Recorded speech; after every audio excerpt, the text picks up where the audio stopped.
either you take the person to counseling or you run away for your life. They keep things on surface and shallow level. An immature person will always keep things on the surface. To them, they are very mature. They are trying to hide things from you, but they don't know it's a sign of immaturity. Then you put a password. They don't use words, they use patterns. Pattern. There are some people, the only thing called intimacy to them is sex. The only thing called intimacy is sex.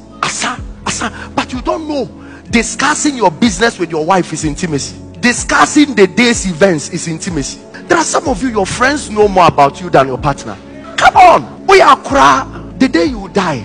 And some of you who have wives with children and your wife doesn't know anything about you, anything you are doing, you are very mature. Your children will suffer one day because the people you trust will take everything. No matter what, nobody can love you like the one that sleeps with you and cook for you. Before marriage, you will have very beautiful and powerful principles around your life. I sleep this time, I wake up this time, I put my thing here, this is how I love my setup, this is what everything is, I want it this way. After marriage, forget. You can configure your room and your boy will come and disconfigure it and you reconfigure. Some of you seriously hate insult, but you are going to marry somebody whose home insult was normal. To survive the first 2 years of the marriage, you must compromise. Hey, sorry, why? That is what is happening at home for 25 years.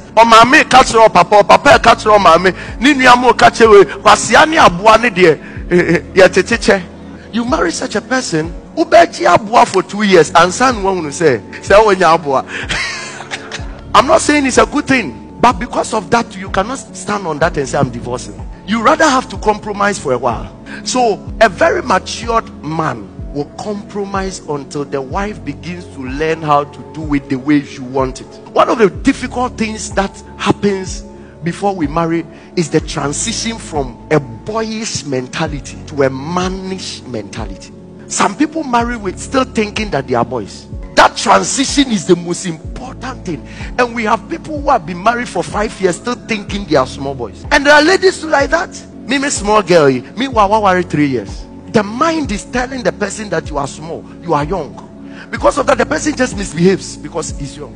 There is an important transition, and everybody here must be going through that transition before you even think about marriage. Go through it. Make sure you clear off every mindset that makes